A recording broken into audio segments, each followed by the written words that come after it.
404 error at the end of the thing. Nope, 404 not found. So we're screwed. I'll just put a message in the Birds of a Feather in the Facebook group, letting everybody know that. Yeah. Yeah, yeah. Okay. Hey, you know what? Can you hang on with me for just a second and make sure that I get those messages? I owe you. I owe you for this. Oh God.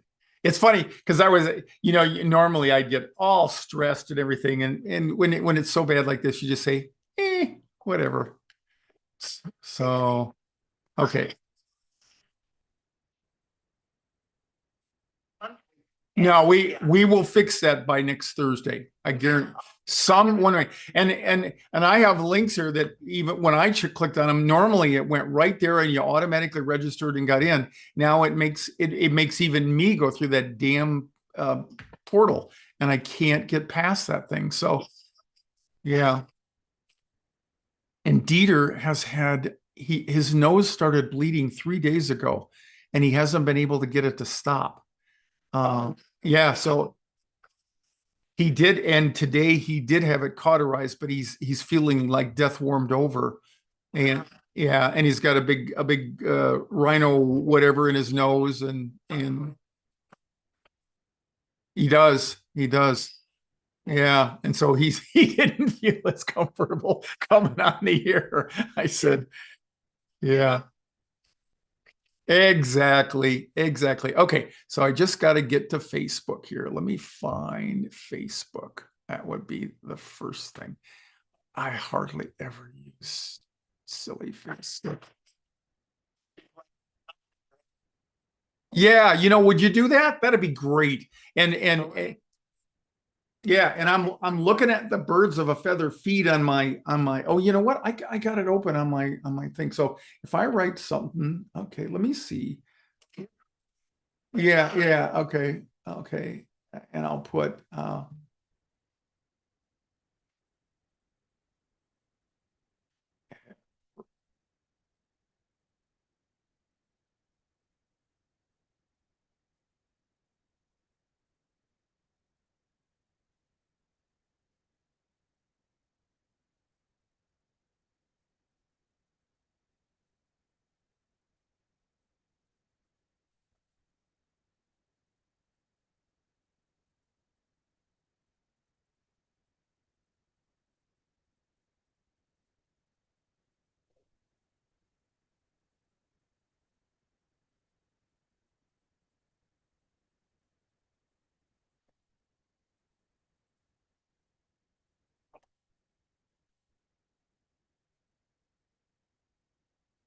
okay, this one I'm going to, okay, I posted it.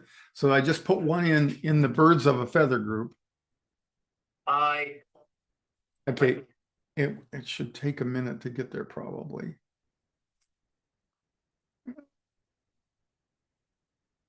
Okay, I see it down below. Says it posted. Okay. Okay, and now I need to go over to the regular Facebook too, I think. Because that's okay, cool enough. So, all right, we're gonna get you. Okay, cool. Thanks, Sandra. And I have Dieter's is all in sync with me. So he said I'll get to it tomorrow. So I said don't knock yourself out. But so tomorrow we should be able to figure that out. And I'm actually going out of town tomorrow, flying with somebody.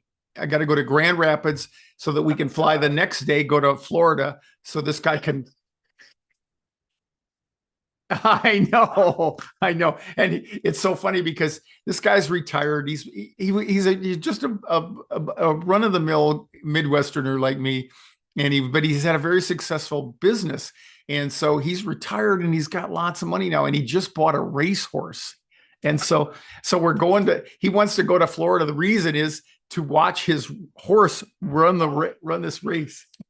So anyway, what's oh, and he just bought another house down there right on the water in Fort Lauderdale. Yeah, I just and it does. It has one of those waterways right up in front of the house. So it'll be treats. Oh my God, yeah, it's funny. Well, if you can't be rich, have rich friends, I guess. Yeah.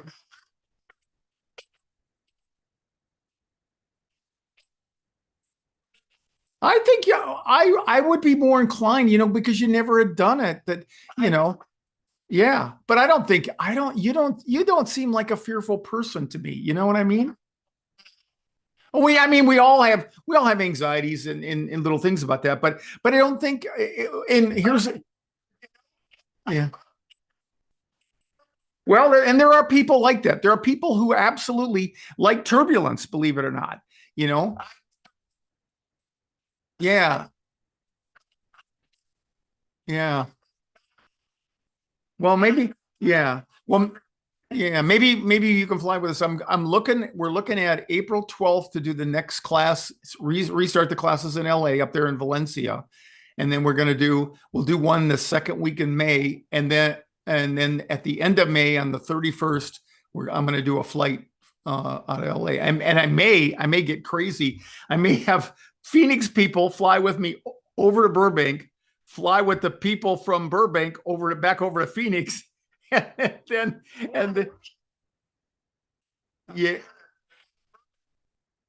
yeah. Well, I like to do that. I just can't get enough people yet. But the thing that I'm really doing right now is I'm completely renovating my website. We're just getting ready to start that. That's going to take probably 2 weeks to a month because I have like 200 pages and you can't even get to 100 of them.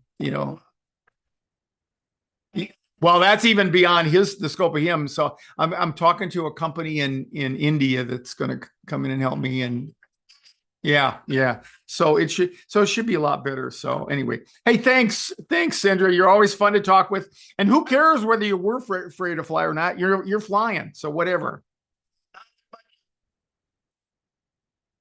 Oh man.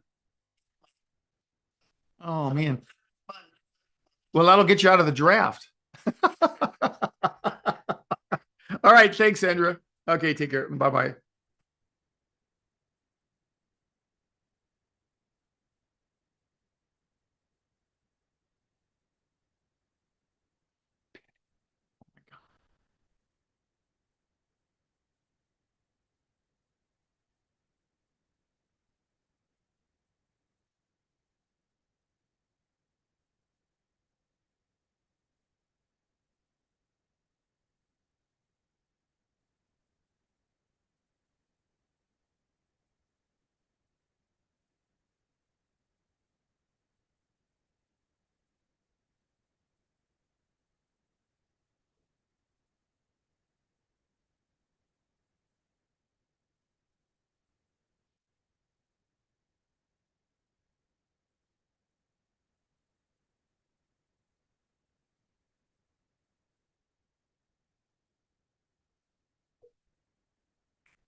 Hey, Capt Ron. Hey, you're just the person I wanted to talk to anyway. That's so funny. All right. So did you actually see me live?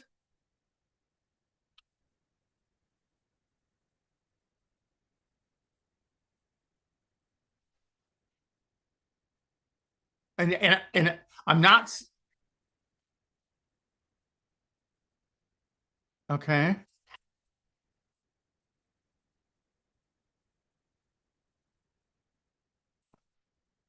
It's usually well for me. It's usually 15 minutes. So I'm going to put up my right hand now. Tell me if you can see that in the next 10 to 15 seconds. It's still up because I had another follower, Sandra in LA, and I was trying to think who can I call, and so I called her, and she said she did not see me. So and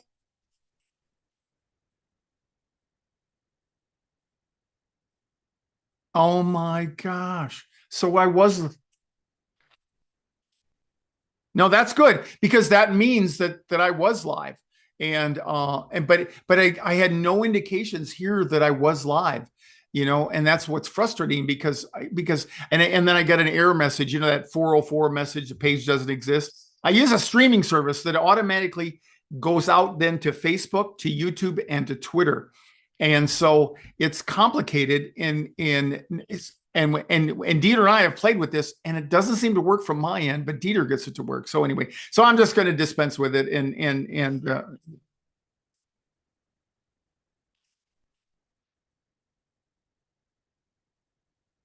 so you can still see me. It's oh my god, and so when I wave my hand like this, you still see me.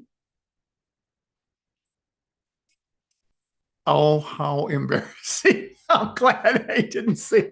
All right, well, I am going. Oh my gosh, you know what? And I put that silly message in there that I wasn't on.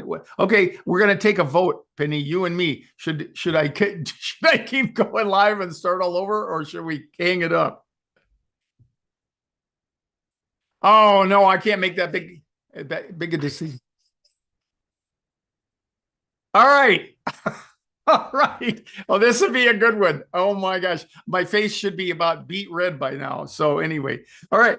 All right. So if you see anything going wrong, call me, will you? I'm going to leave my phone open to you. All right. Thanks, Penny. Okay. All right. Bye-bye. All right.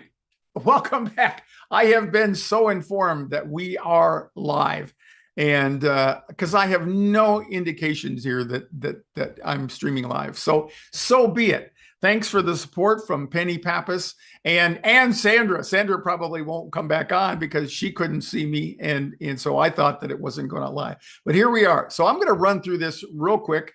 I went to all the trouble of doing all the stuff, and Dieter is he's under the weather of sorts. He had some problems with his nose bleeding, and he hasn't been able to stop it. And so he finally had to go to the ER the last 2 days, and they've done some cauterizing and things like that. So hold him in your highest thoughts. So he'll come back. Obviously, we really need him because of the inadequacies of me as Captain Ron here. So, all right. So I am going to go back. We're going to put this show on thanks to Penny's support, and we're going to share the screen.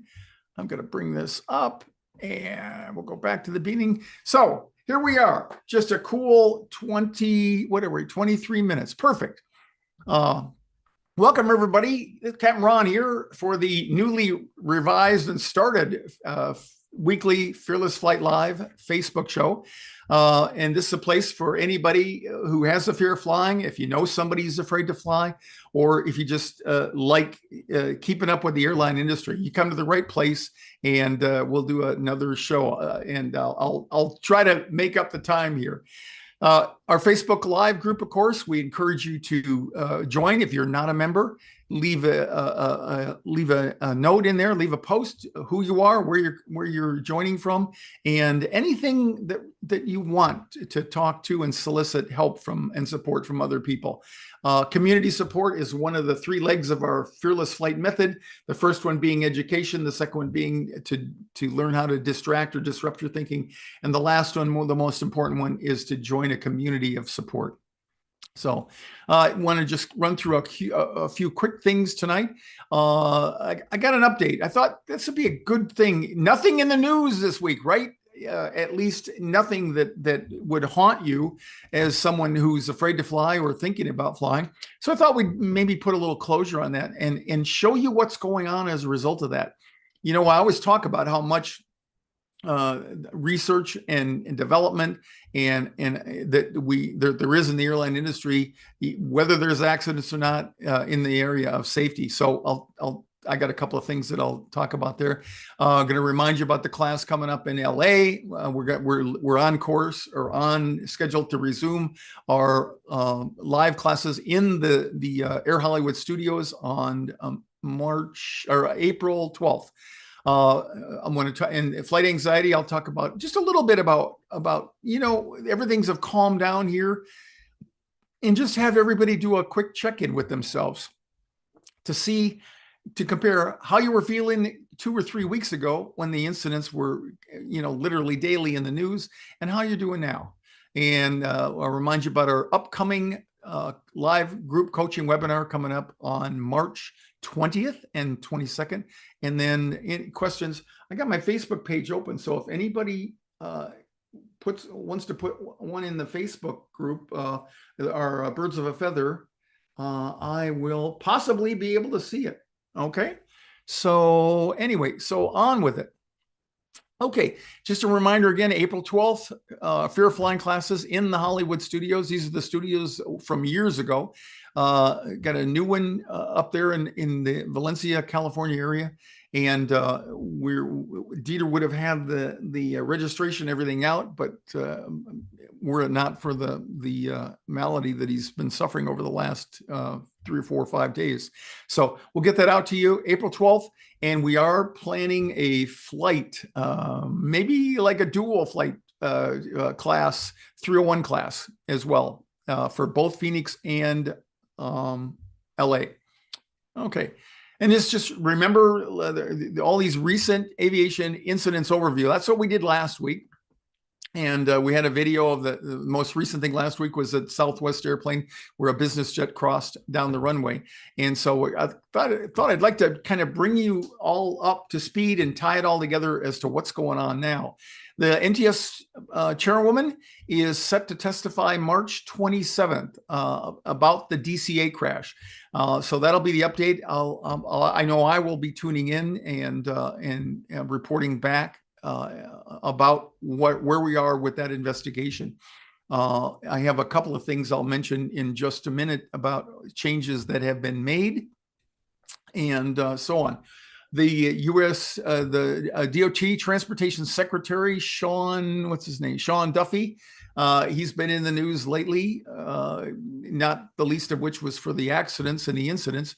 But he's just to show you what keeps going on. Now we have I couldn't believe we're on the 6th anniversary of the second of 2 crashes of the Boeing 737-800 MAX airplane. If you recall, the second one occurred in Ethiopia on the 2 years on the heels of or 2 years? No. It was after that was in March of, well, 6 years ago, whatever that is, 2019. And that happened just after 2018 in October, November of that previous year. The first crash took place in Indonesia over there. So Duffy and the acting FAA administrator, Chris Ruchelot, are going to meet with Boeing and just to check in and see how Boeing's doing right now. As I mentioned, the anniversary of the Ethiopian crash is coming up. The FAA, as a result of all this, the FAA posted after the Alaska Airlines door, the FAA had enough of that, and they imposed a production cap of 38 planes per month on Boeing, and they've been under that since.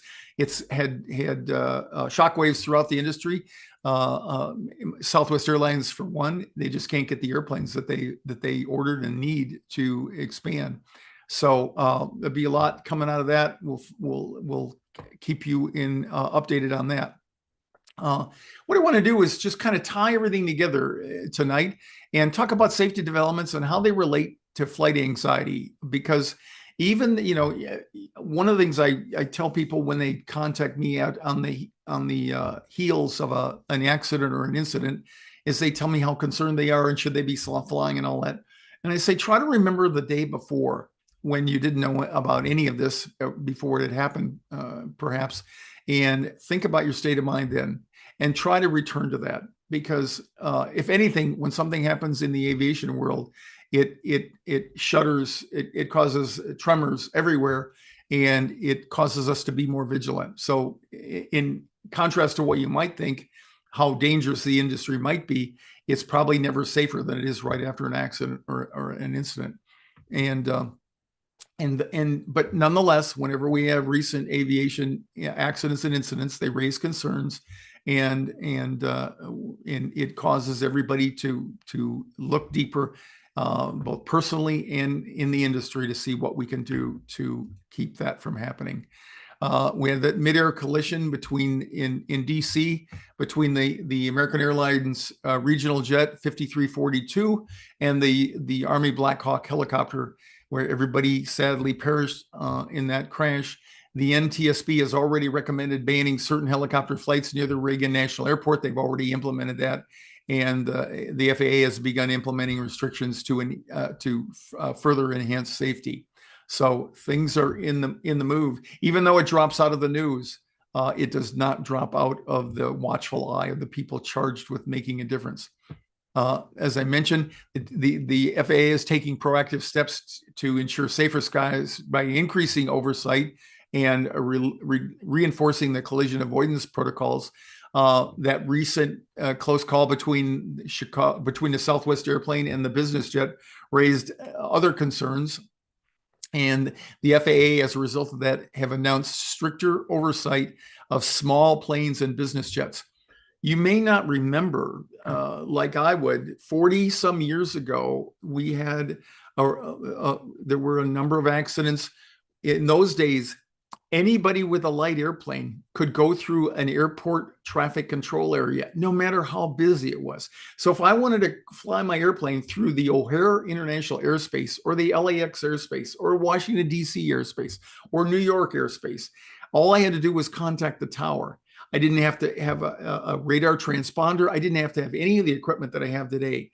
And we had another mid-air collision, one in particular going into the LAX airport, and then another one in San Diego, and that resulted in a flurry of activity and regulation that changed the whole use of airspace around busy areas. And so this reminds me of that this being the DCA crash, it reminds me that this is yet another example of where they're going to tighten up who gets in to an airport traffic area and these busy airports, when and what equipment they'll have, and how, and they'll tighten up the procedures there. So pilots are, number one, being reminded to carefully review notices and collision warnings, of course, but you'll see there's already some changes that to take place in busy airports there.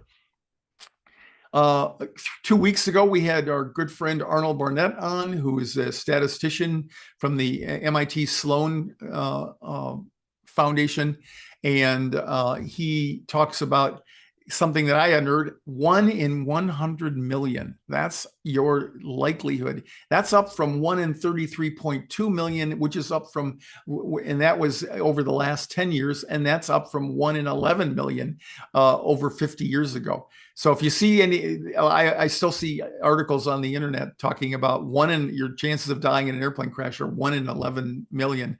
That's way, way, way old. And now you can run with a 1 in 100 million. Again, the problem with that is our brains process possibility and not probability. So when I say your odds of dying in a plane crash are 1 in 100 million, your brain immediately comes out and says, you didn't say 0 in 100 million, Ron. You said 1, and I'm convinced that I'll be that 1. So that's part of the problem with aviation and flight anxiety, is that we are wired to operate counter to some of the logical things that we might encounter. The FAA has a next-gen air traffic management system, and we'll be talking about that in the future. They call it next-gen system to improve air traffic control efficiency. It has to do with the ADS-B, the system that you have probably all seen evidence of. If you look at FlightAware, particularly after accidents and incidents, you can see the readout. They can tell exactly. It's like having a down dump of all the data from the flight data recorder, or at least the performance of the airplane. And so I'm excited to see what's in store in the next gen upgrade here. And so this will include improvements in surveillance, being able to watch airplanes, navigation. Airplanes will be able to even more precisely navigate, and communications, talk to one another. And the goal, of course, is not only to enhance overall safety, that would be the primary function, but it will also have a secondary benefit of reducing flight delays. Because when we have restrictions in visibility and systems going down, it causes it reduces the amount of airplanes that can be in the system at any one time. Oh, there's also a move out there to enhance passenger comfort, but because while the airlines themselves, domestic, do not have any programs for people who have flight anxiety, they do know that the number one concern of passengers, especially in light of the incidents like what just happened, that they value safety above and beyond. So things that attend to that, how much hassle do you have in the airport? I was just talking to a coaching student yesterday who said one of the things that bothers her is if she arrives in the airport's really busy, it starts to increase her anxiety. So the airplanes or the airports have kind of a competition amongst them doing that. This I had not known this, but this says that Dallas Love Field and Dallas Fort Worth International are top ranked airports for cleanliness, ease of navigation, and high quality amenities. So this wasn't directly related to the accidents and incidents, but I thought it was worthwhile mentioning because of, again, personal experience working with fearful flyers who tell me that adds to their anxiety. I did not research Logan Air. I've not heard of them, but apparently they were in the news. I did a survey of what's in the news this last couple of weeks, and apparently they were recognized for exceptional comfort support. It says benefits like included hold, luggage, and complimentary refreshments. I'll have to take a look at that. I apologize. I didn't do enough research on this to make sense out of it. But again, it talks about the initiatives out there to improve the passengers, your experience out there. And the things that I want to leave you with on this are how important it is to stay informed about airline industry improvements and safety measures, and in your effort to reduce your anxiety and feel more confident when you're traveling. That is what it's all about. It's about two areas of confidence. One, you need to have confidence that the airplane is safe, and two, you need to have confidence that you are safe, that you won't lose control out there. And the bullet points in the slide just remind you that the standards are high, and the FAA and NTSB continuously work to improve the system to prevent future accidents and incidents for all that. And your role is to understand some of these safety advancements and improvements in air travel, because it can improve and heal your anxiety. Okay. Before I go, I want to talk about, remind you again that on March 20th, that's a week from this Thursday, at 6:30 p.m. Pacific, 9:30 p.m. Eastern, we'll be having this month, the March edition of our FearlessFlight live monthly group coaching webinar. And the title is, or the theme is, the anticipation spiral, how to tame pre-flight jitters. Literally, this is, this has been something that I noticed 37 years ago, but it's just more and more in the news and more relevant. Everybody that I'm working with coaching wise, a large part of their anxiety is anticipatory. And even as they confess that once they get on the airplane, they notice that it is not anywhere near what they anticipated just getting up to that point. But for some people, and I'm not telling you anything that some of you don't know, 3, 4, 5, 6 months, whenever they start to think in terms of, I got to fly, I want to fly, it starts for them. And the anticipation is just the worst thing. So if you're tired of feeling anxious every time you board a plane, and you fear losing control while you're flying, we're going to do a deep dive into how you tame those pre-flight jitters. So be sure to join us. We'll have an engaging breakout room activity of some sort so that you can communicate with other people in the group. And come one, come all. We get good feedback on them. People enjoy the experience, and we'd like you to be part of that. Okay. So in closing, when we understand how our brains work, you can take control over your fears instead of letting them control you. You can change the response that you have to your anxiety. And the truth is, as you know, it's much safer than most people think. It is the safest way to travel on the planet. And you've heard me compare it to being a pedestrian. More people will die as pedestrians in the US than will die worldwide in aviation accidents. Our fear isn't based on real risk. It's based on the perceptions we have and the way we process information. And once we recognize these mental shortcuts, we can shift our perspective, and the result is you have more confidence about yourself and about air travel. So again, I want to, before I leave you, or as I wrap up tonight, I want to leave you with this. Fear is powerful, but so are you. And the more you understand how your mind works, the more control you will have over your fear and your fear response. And that's what this journey is all about. It's about learning, growing, and proving to yourself that you're much more capable than you ever thought possible. And every time you take a step forward, no matter how small it is, whether it's coming to a live show every week, whether it's watching or participating in our monthly live coaching webinars or one-to-one coaching, you practice a new mind, you'll experience a new mindset shift, and you'll learn how to challenge your own thoughts and rewrite the story of your life and your fear. So as you go about your evening, the rest of the evening here, I hope you remember this. Flying is safe, and you're stronger than your anxiety. And no matter where you are in your journey, you're not alone. You're in this. We're all in this together. And I want to thank you for spending your time with me tonight. And until next week for the next edition, keep believing in yourself and keep moving forward. And as always, I'll see you in the sky. And we'll all wish Dieter a collective get well quick. So thanks, everybody, and have a great evening. Bye-bye.